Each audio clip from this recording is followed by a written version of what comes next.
आज हम जिनकी कहानी में थोड़ी गहराई तक जा रहे हैं, उन्हें दुनिया शायद सबसे नेक और हमदर्द जजों में से एक मानती थी। जज फ्रैंक कैपेरियो। प्रोविडेंस शहर की म्युनिसिपल कोर्ट थी और वहां उनका न्याय करने का जो तरीका था वो वाकई सबसे हटके था। बिल्कुल। हमारे पास ना उनके जीवन, उनके वो मुश्किल भरे बचपन और उनके जो अनोखे फैसले थे कोर्ट में, उनसे जुड़े कई दिलचस्प स्रोत हैं। कुछ इंटरव्यूज हैं, उनकी अपनी बातें भी हैं। तो आज हम यही समझने की कोशिश करेंगे कि भाई वो कौन से अनुभव थे, क्या बातें थीं जिन्होंने एक जज को इतना इतना मानवीय बना दिया। चलिए देखते हैं। हाँ, और ये कहानी ना सिर्फ एक जज की कहानी नहीं है।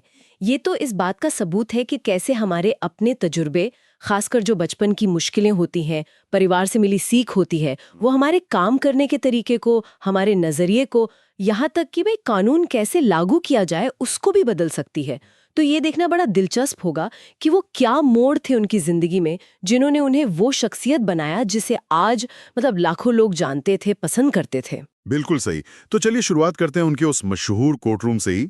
जज फ्रैंक कैपेरियो 1985 से बैठे थे वो उस कुर्सी पर और जनवरी 2023 तक, मतलब पूरे 38 इयर्स। हाँ, 38 साल चीफ जज रहे प्रोविडेंस म्युनिसिपल कोर्ट के।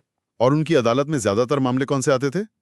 ट्रैफिक वाले, गलत पार्किंग हो गई, स्पीड ज्यादा थी, रेड लाइट जंप कर दी, मतलब आम रोजमर्रा के केसेस। लेकिन जिस तरह वो इन मामलों को हैंडल करते थे ना, वो बिल्कुल आम नहीं था।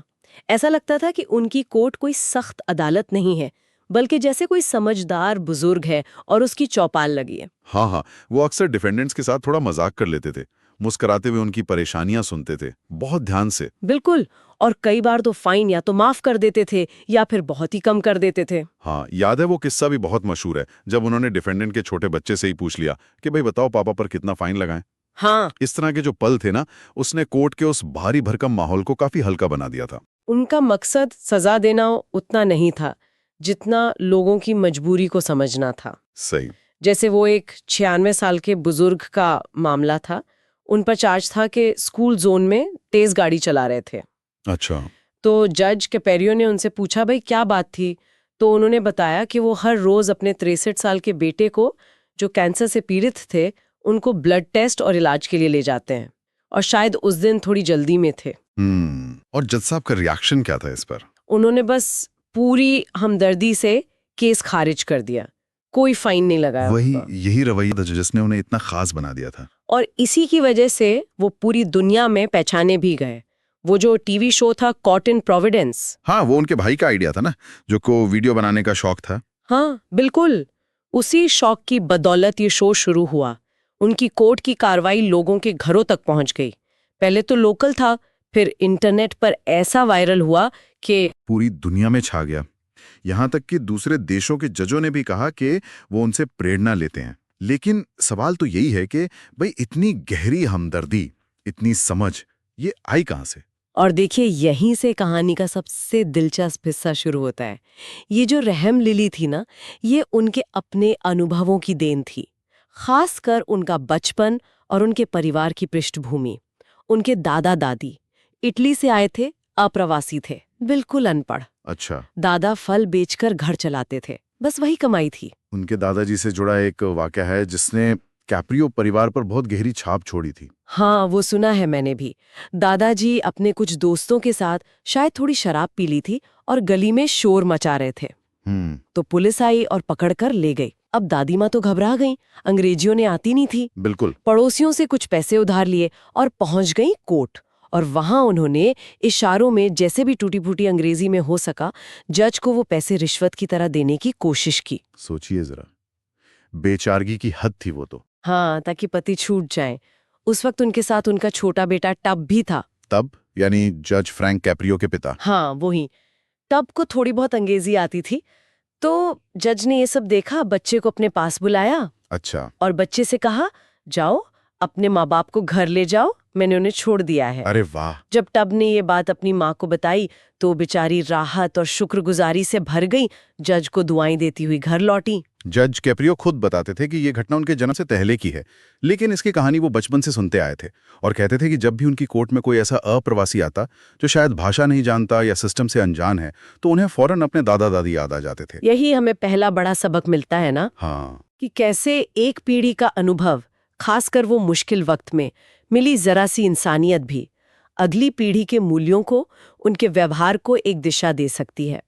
उस जज का नाम तक नहीं पता, लेकिन उसकी मेहरबानी ने फ्रैंक कपेरियो के मन में अप्रवासियों के लिए एक स्थायी सहानुभूति पैदा कर दी थी। और सिर्फ दादा दादी की कहानी ही नहीं, जज किपरियो का अपना बचपन भी बहुत बहुत ज्यादा गरीबी और संघर्ष में बीता था। हाँ। उनके पिता टप, जिनका असल नाम एंटोनियो था, उन्हें परिवार की मदद के लिए 7वीं क्लास में स्कूल छोड़ देना पड़ा था। हाँ। वो लोग फेडरल हिल इलाके में रहते थे, प्रोविडेंस में, और एक बहुत ही छोटा, मतलब एक कमरे का फ्लैट था। कोल्ड वाटर फ्लैट कहते थे उसको। यानी गर्म पानी भी नहीं आता था। नहीं, गर्म पानी की सुविधा ही नहीं थी। सोचिए जरा, सर्दियों में क्या हाल होता होगा। परिवार बड़ा था, भाई बहन थे, और रात में अक्सर सबके लिए ओढ़ने को कंबल तक नहीं होते थे। हाँ, उन्होंने एक इंटरव्यू में ये जिक्र भी किया था कि उनके पिता दूध बेचने का काम करते थे, तो कंपनी दूध को जमने से बचाने के लिए कंबल देती थी। अच्छा। जो दूध के कैंस पर डालते थे। रात को वही कंबल वो और उनके भाई आपस में बांटकर सोते थे। मतलब हालात इतने मुश्किल थे। एक और घटना है जिसका जिक्र उन्होंने अपनी किताब परस्यूट ऑफ काइंडनेस में भी किया है, और वो उनके मन पर बचपन में ही बहुत गहरा असर छोड़ गई थी। तब वो कोई 8 साल के रहे होंगे और सुबह सुबह दूध पहुंचाने का काम भी करते थे अपने पिता के साथ। हाँ, तो वो एक अमीर घर में दूध देने गए। उस घर का बेटा फ्रैंक के साथ ही स्कूल में पढ़ता था। फ्रैंक ने दरवाजा खटखटाया। अंदर से बढ़िया नाश्ते की खुशबू आ रही थी। दरवाजा खुला तो देखा कि वो जो अमीर सहपाठी था, वो नाश्ते की टेबल पर बैठा रो रहा है और उसका पिता उसे डांट रहा है। और फिर उस पिता ने फ्रैंक की तरफ इशारा किया और अपने रोते हुए बेटे से कहा, देखो, शुक्र मनाओ कि तुम्हारी किस्मत अच्छी है, वरना तुम्हें भी इस लड़के की तरह सुबह बर्फ में उठकर दूध बांटना पड़ता। ओ, ये तो बहुत बहुत चुभने वाली बात है एक 8 साल के बच्चे के लिए। हाँ, जज किपरियो ने लिखा है कि ये जो अपमानजनक तुलना थी, ये उन्हें 80 साल बाद भी याद थी। बिल्कुल साफ। ये दिखाता है कि बचपन में झेली गई गरीबी, वो सामाजिक भेदभाव के अनुभव कितने गहरे निशान छोड़ जाते हैं मन पर। बिल्कुल। और शायद यही वो अनुभव थे जिन्होंने उनके अंदर ये क्षमता पैदा की कि वो दूसरों के संघर्ष को समझ सकें गहराई से। यहाँ दूसरा अहम नुक्ता यही है, जब कोई खुद मुश्किलों से गुजरता है ना, तो अक्सर दूसरों की तकलीफों के लिए ज्यादा संवेदनशील हो जाता है। ये सिर्फ सुनी सुनाई हमदर्दी नहीं थी, ये उनका अपना भोगा हुआ सच था। लेकिन इतनी मुश्किलों के बाद भी उनके घर का माहौल ऐसा था जो हौसला देता था। जब फ्रैंक 16 साल के हुए तो उनके पिता टप ने उनके कंधे पर हाथ रखा और एक ऐसी बात कही जो उनकी जिंदगी का जैसे मंत्र बन गई। क्या कहा था? उन्होंने कहा, बेटा तुम वकील बनोगे। अच्छा। लेकिन मेरी एक बात हमेशा याद रखना, कभी किसी गरीब आदमी से फीस मत लेना। अरे वाह, क्या बात है। एक पिता जो खुद 7वीं से आगे नहीं पढ़ सका, उसकी अपने बेटे के लिए सोच देखिए, कितनी बड़ी सोच थी। और इस सलाह ने वाकई फ्रैंक किपरियो की जिंदगी की दिशा ही बदल दी।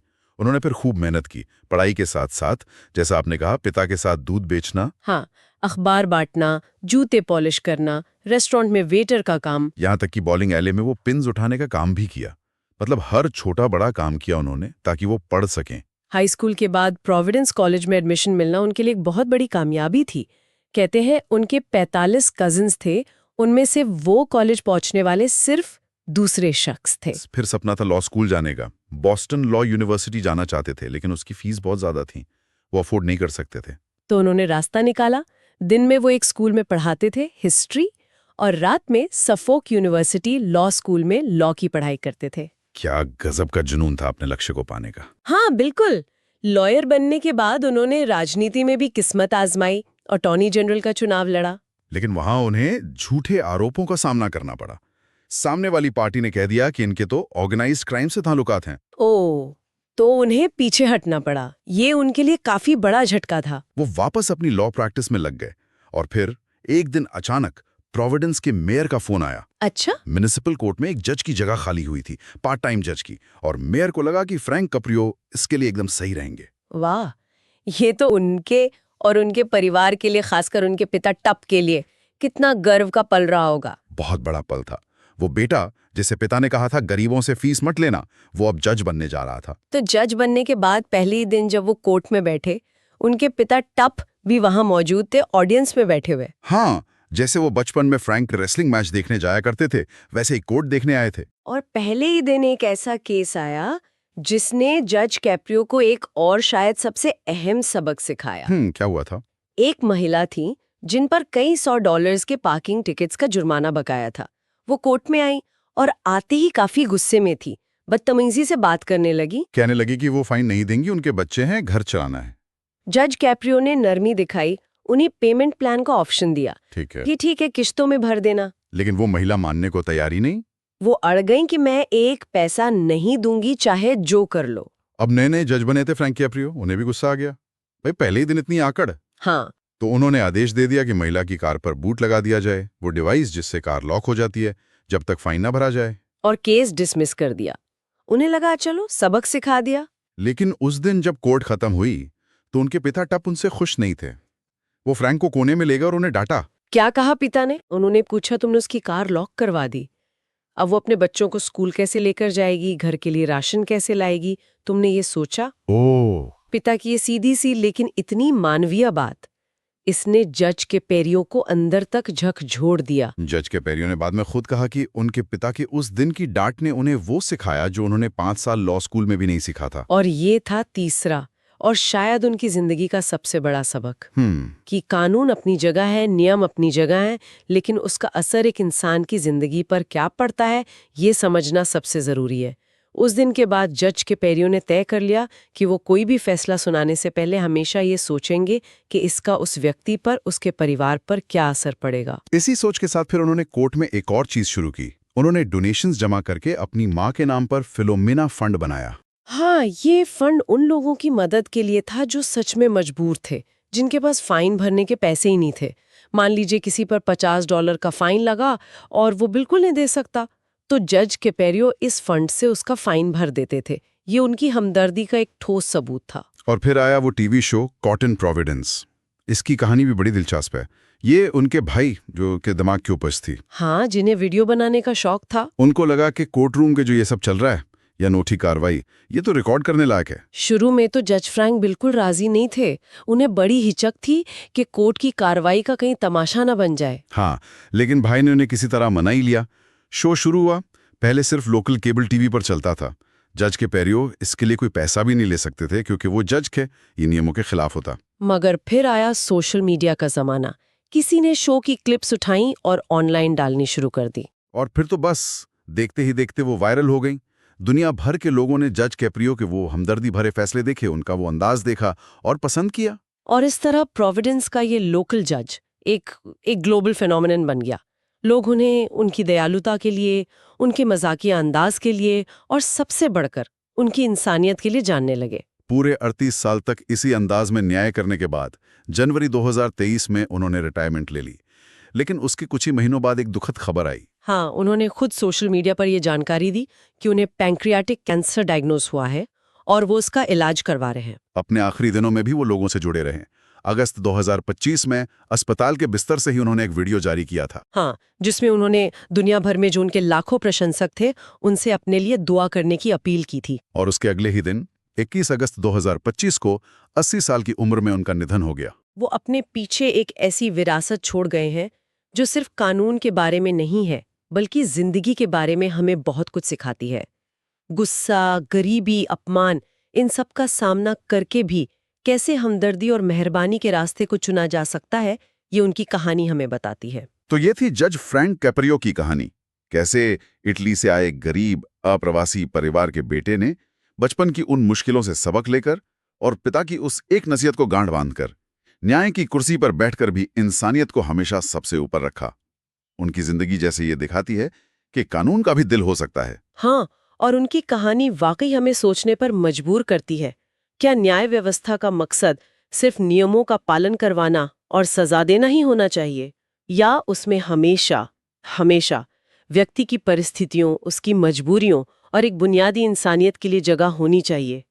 जज कैप्रियो का जीवन शायद इसी दूसरे नजरिए का एक बहुत शक्तिशाली उदाहरण है, और ये एक ऐसा सवाल है जिस पर शायद हम सबको कभी ना कभी विचार करना चाहिए।